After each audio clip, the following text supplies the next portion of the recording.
primer segmento examinamos la política territorial de los Estados Unidos hasta el año 98.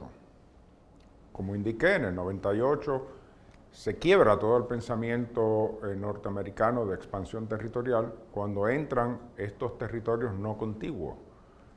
Unas islas en el Pacífico, la isla de Puerto Rico en el Caribe, y entran ya a Estados Unidos sin la intención, con la intención de adquirirlos, pero sin la intención de repetir lo que hicieron con todo el territorio continental de Estados Unidos, que era poblarlos ellos mismos, para organizarle gobierno territorial, para eventualmente establecer sus fronteras y admitirlos como estados. Cuando entra el caso de Puerto Rico, Filipinas, Guam, American Samoa, después las Islas Vírgenes Americanas, ya la política ha cambiado. Se crea por el Tribunal Supremo el concepto del territorio no incorporado, que no es un territorio que viene a formarse parte de un proceso de expansión de nuevos estados para los Estados Unidos. Entonces, en este segmento vamos a ver cómo eso evolucionó en el caso de Puerto Rico. ¿Qué hicieron en términos de establecer un gobierno territorial en Puerto Rico? Y cómo Puerto Rico fue ampliando sus poderes durante la primera mitad del siglo XX. Bueno, todo comienza con el Tratado de París. Ahí España cede a los Estados Unidos la isla de Puerto Rico y las demás que están ahora bajo su soberanía en las Indias Occidentales y la isla de Guam en el archipiélago de las Marianas o Ladrones. Esto es texto del Tratado de París. Hay un periodo breve de gobierno militar, pero entonces se adopta la ley Foraker. Si vemos, la ley Foraker dice que el título oficial del jefe ejecutivo de la isla será el gobernador de Puerto Rico, será nombrado por el presidente mediante el concurso y consentimiento del Senado. Si recuerdan el segmento anterior, una de las características de los territorios que organizaba Estados Unidos mientras se expandía hacia el oeste era que el gobierno lo encabezaba un gobernador nombrado por el presidente de los Estados Unidos. Ese modelo lo aplican a Puerto Rico. La ley Foraker también dice que todos los poderes legislativos locales concedidos por la presente, quiero subrayar lo de concedidos por la presente, o sea, los poderes legislativos locales, quien por la ley Foraker se los da a Puerto Rico es el Congreso. Dice, residirán en una asamblea legislativa que constará de 2 cámaras. Yo creo que todos en Puerto Rico saben que en ese momento se creó una cámara baja que iba a ser electa por los puertorriqueños y una cámara alta que era más bien un consejo del gobernador que no lo elegía, no era electo por el pueblo de Puerto Rico. Ahora bien, y esto es muy importante, dice la ley Foraker, toda ley decretada por la Asamblea Legislativa será comunicada al Congreso de los Estados Unidos, el que por la presente se reserva la facultad de anularla si lo tuviere por conveniente. Bueno, eso nunca llegó a suceder, que anularan una ley que aprobara Puerto Rico, pero bajo la ley Foraker, Puerto Rico tenía la obligación de remitir todas sus leyes al Congreso de los Estados Unidos y el Congreso se reservaba la potestad de dejarla sin efecto. También, y aquí viene la primera gran desviación de la política territorial de Estados Unidos. Como vimos en el segmento anterior, desde la Ordenanza del Noroeste se disponía que los habitantes de los territorios eran responsables de las deudas generales de los Estados Unidos, o sea que tenían la obligación de pagar impuestos federales. Pero en el caso de Puerto Rico se dispone que todo lo recaudado por derechos y contribuciones en Puerto Rico, con arreglo a lo dispuesto en esta ley, entrará en el Tesoro de Puerto Rico, destinado al gobierno de la isla, para ser invertido en provecho de la misma. Esto es un cambio dramático de cómo ellos están concibiendo su política territorial y de mucho impacto en la historia de Puerto Rico. Aquí es que comienza la autonomía fiscal que ha gozado Puerto Rico a través de que ingresó a los Estados Unidos. Y es una política donde se trajo a un experto de Estados Unidos a redactar un código de rentas internas exclusivo para Puerto Rico.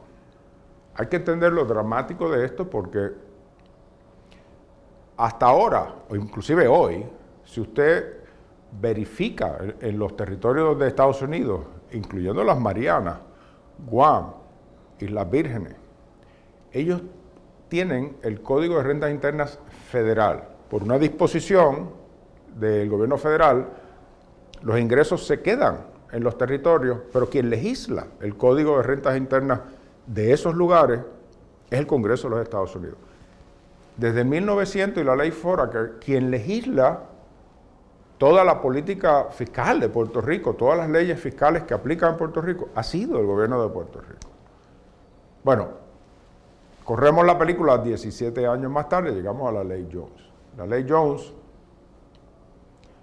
como sabemos, amplía el poder electivo de Puerto Rico añadiendo que el Senado también será electo. Así que a partir de ese momento tenemos, todavía el gobernador es nombrado por el presidente de los Estados Unidos, pero ahora ambas cámaras legislativas son electas por el pueblo de Puerto Rico. Sin embargo, se repite lo que vimos en la ley Foraker, que dice todas las leyes decretadas por la Asamblea Legislativa de Puerto Rico serán comunicadas al Congreso de los Estados Unidos según se dispone en el artículo 23 de esta ley, el cual se reserva por la presente la facultad y autoridad de anularlas. Nuevamente, esto es un poder delegado por el gobierno federal a Puerto Rico. La razón por la cual existe una legislatura a la altura de la ley Jones es porque hay una ley del Congreso de los Estados Unidos que establece una Cámara, que establece un Senado y que se reserva el derecho a que cualquier acto de esa Asamblea Legislativa podrá ser expresamente, se lo reserva, revisado por el Congreso de los Estados Unidos. Bueno, esto pues ciertamente no llega el momento que el pueblo de Puerto Rico dice, mire, esto la verdad es que es insuficiente. Hay un periodo donde el presidente de los Estados Unidos y el Congreso acceden a que Puerto Rico también pueda elegir a su gobernador, pero esto todavía es dentro del marco de la ley Jones. Entiéndase que hasta el proceso de creación del Estado Libre Asociado, el gobernador lo comenzaron a elegir los puertorriqueños porque lo decía una ley del Congreso. El Senado y la Cámara lo elegían los puertorriqueños porque lo decía una ley del Congreso. Ya en ese momento la ley Jones, según enmendada por la ley del gobernador electivo. Bueno, el comisionado residente Antonio Fernández Isern dice en el 1946, hace de los primeros comentarios que reflejan cuál es el pensamiento, cómo está pensando el gobierno de Puerto Rico para resolver el tema de que ejerce un gobierno meramente por delegación del Congreso. Y dice Fernández en un artículo en el periódico El Mundo, el 4 de julio del 46, yo creo que el pueblo de Puerto Rico puede constituirse democráticamente adoptando a invitación del Congreso de Estados Unidos y mediante plebiscito una constitución democrática que conlleve además la continuación de las relaciones económicas y antes bien con ampliación de ellas. Creo que el pueblo de Puerto Rico, al actuar así, estaría ejercitando dos actos de soberanía. Al aceptar la propuesta de la Constitución y al aceptar los términos de la relación que habrían de ser alterados solo por concurrencia de ambas partes. Si recuerdan en el segmento anterior cuando vimos el caso de Nevada, allí se dieron tres pasos. Primero, se le autorizó crear el gobierno del territorio. Bueno, eso sería el equivalente del acta Foraker que después el acta Jones. El segundo paso fue que el Congreso autorizó al territorio de Nevada a crear una convención constituyente y a adoptar una constitución propia y la creación del gobierno del estado de Nevada. El tercer paso fue el presidente Lincoln, habiéndose constituido y adoptado la Constitución de Nevada por la gente de Nevada, admitiendo a Nevada como un estado. Bueno, Fernández claramente está mirando ese proceso Y por eso es que él dice que Puerto Rico pudiese constituirse democráticamente adoptando, a invitación del Congreso, una constitución. Bueno, tiene que ser a invitación del Congreso porque en ese momento quien ostenta el poder es el Congreso a través de la ley Jones, como fue el caso en todos aquellos territorios. Él miraba, como le estaba diciendo, los estados. Vamos a ver 3 ejemplos aquí. Alabama. En el 1819, el Congreso aprueba una ley que dice que los habitantes del territorio de Alabama quedan autorizados para crear para ellos mismos una constitución y un gobierno del estado y adoptar el nombre que ellos entiendan. Arizona, 1910. Los electores cualificados del territorio de Arizona quedan autorizados para votar y escoger delegados para crear una convención constituyente para ese territorio para el propósito de crear la constitución del estado que se propone para Arizona.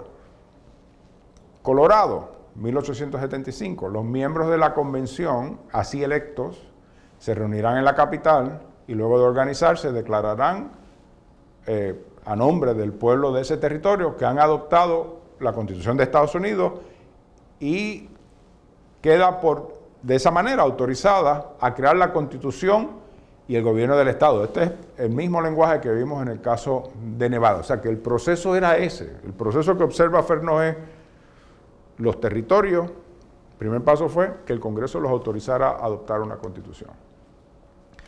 Aquí vemos pues más o menos gráficamente el proceso del que estaba hablando.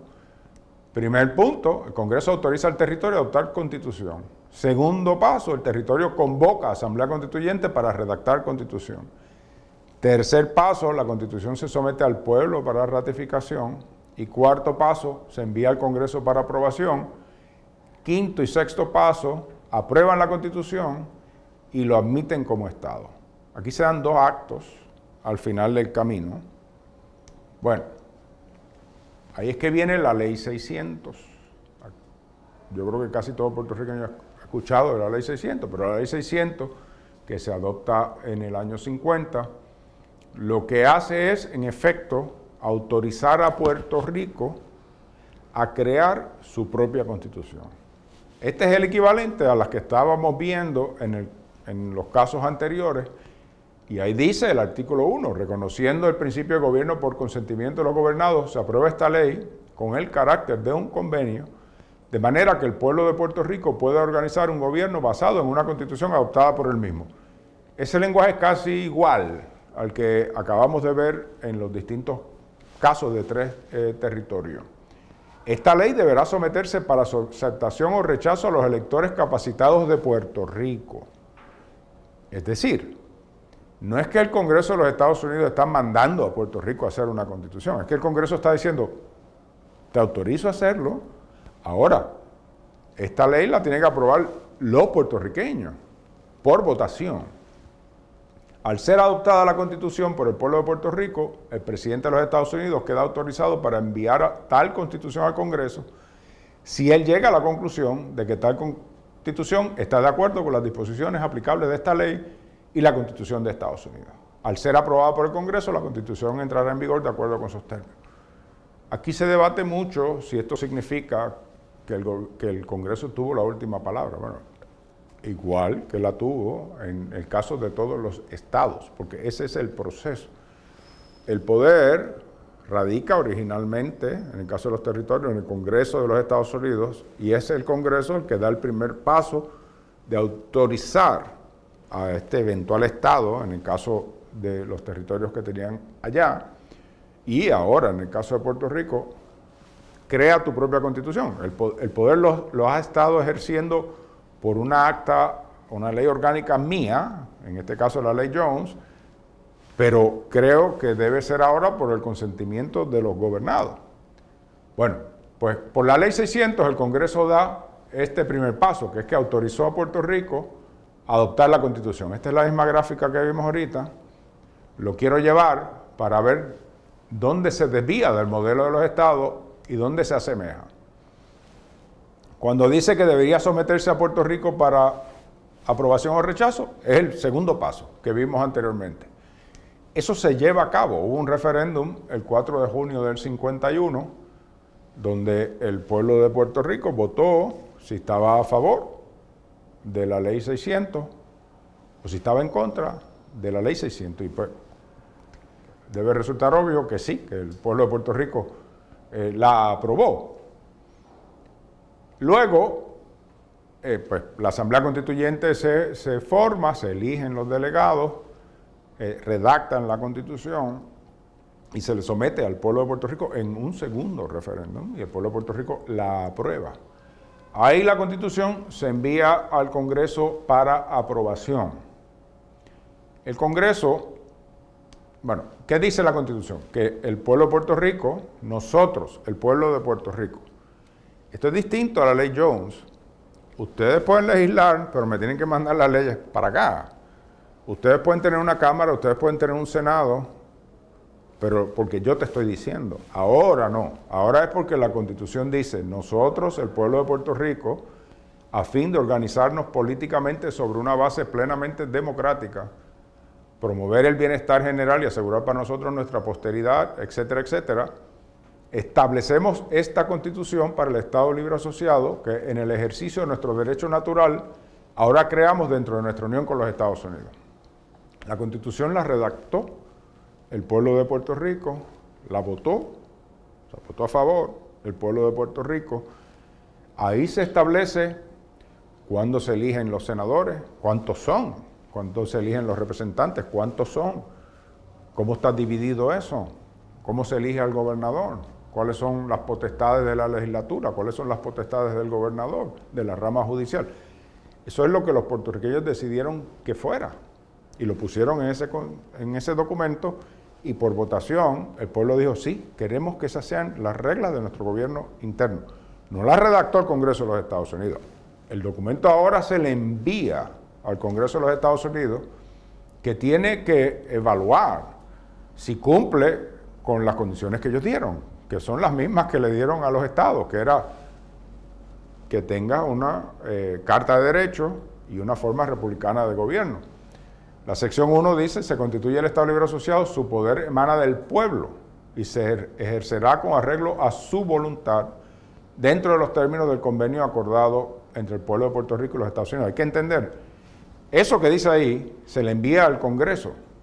Mire, la Constitución que estoy poniendo dice que el poder político emana del pueblo. Llega al Congreso, el Congreso de los Estados Unidos la mira, objeta 3 partes de la Constitución, una que requería enmendarla, otras que requería eliminarla, pero el Congreso dice, bueno, yo estoy dispuesto a aprobar esto, pero aquí hay una disposición sobre educación, aquí hay una disposición sobre las enmiendas a la Constitución, aquí tienes una sección con unas aspiraciones. Si eso se enmienda o se eliminan algunas y se enmiendan otras, te la apruebo. O sea, que le da una aprobación, digamos, condicionada y la ley dice, mire, hemos hecho esto. Si el pueblo de Puerto Rico acepta estos comentarios del Congreso de los Estados Unidos, pues tiene su Constitución. O sea, le devuelve la bola a Puerto Rico. No es que el Congreso dijo, esta Constitución la apruebo de esta manera y ya. No, la apruebo si ustedes aceptan hacer estos cambios y regresa a Puerto Rico, se reconstituye la Asamblea Constituyente, se aprueban los cambios que somete que pide el Congreso de los Estados Unidos y uno de ellos se somete a un tercer referéndum ante el pueblo de Puerto Rico que luego lo aprueba. Así es que queda la Constitución aprobada. Donde esto difiere del proceso de los estados es que no hay una admisión. Son 2 actos separados, la aprobación de la Constitución y la admisión del Estado. Y esa es la parte que no se da en el caso de Puerto Rico porque no estaba dentro de lo que se estaba pidiendo en ese momento de parte de Puerto Rico. Esto va a las Naciones Unidas al año siguiente, porque las Naciones Unidas en su Carta Constitutiva tiene una disposición que requiere que los países sometan informes anuales de lo que ellos entienden que son posesiones coloniales. Y y Estados Unidos, al Puerto Rico adoptar constitución propia, le plantea a las Naciones Unidas que ya no es necesario seguir enviando estos informes porque Puerto Rico ha adquirido un nivel suficiente de gobierno propio. Y Naciones Unidas, en el 53, adopta la resolución 748, que entre otras cosas dice, en el marco de su constitución y el pacto acordado con los Estados Unidos de América, el pueblo del Estado Libre Asociado de Puerto Rico ha sido investido con atributos de soberanía política que claramente identifican el estatus de gobierno propio obtenido por el pueblo de Puerto Rico como una entidad política autónoma. Y en ese momento establece que ya Estados Unidos puede cesar de enviar su informe. Entonces, resumiendo, vamos a volver a mirar los casos que vimos en el primer segmento que establecen qué es un Estado para esa fecha, ¿verdad? Y qué era un territorio. Y analicemos a Puerto Rico. La Constitución de Puerto Rico dice, nosotros, el pueblo de Puerto Rico, establecemos esta Constitución para el Estado Libre Asociado.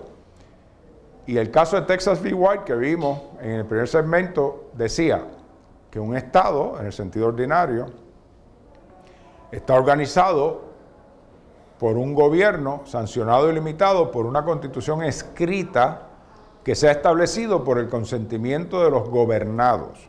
Bueno, yo les propongo que aquí lo que acabamos de ver es que Puerto Rico en el 52 adoptó una Constitución escrita establecida por el consentimiento de los gobernados, porque se le sometió al pueblo de Puerto Rico para su aprobación. Cómo definen un territorio, o cómo definían un territorio, era, bajo la Constitución y las leyes de Estados Unidos, un Estado incompleto, organizado bajo leyes del Congreso, bajo un gobernador territorial nombrado por el presidente y el Senado de los Estados Unidos, que fue lo que vimos en la ley Foraker. Los poderes legislativos eran concedidos por la ley y el gobernador era nombrado por el presidente mediante concurso y consentimiento del Senado. Ciertamente, en el 52 Puerto Rico dejó de ubicarse dentro de la definición que aparece en este caso de lo que es un territorio y se asemeja más a la definición de lo que es un Estado. Sin embargo, no se puede negar que en el proceso del 52 Puerto Rico no fue admitido como Estado, lo cual entonces crea todas las interrogantes y todo el debate de entonces dónde se ubica Puerto Rico. ¿Es un territorio o es un Estado? Y si Puerto Rico en efecto adquirió aquella esfera de soberanía que vimos al principio del primer segmento, donde las leyes locales que establecen los estados las rige ahora Puerto Rico o no las estableció Puerto Rico. Y para eso hay un caso que ha sido muy discutido en Puerto Rico, pero poco leído, que es el caso de Sánchez Valle, que lo vamos a estar estudiando en el tercer y último segmento de esta presentación, donde veremos cómo es que el Tribunal Supremo de los Estados Unidos define la naturaleza del Estado Libre Asociado y qué significó el evento del año 50. Eso lo veremos ahora en el próximo segmento.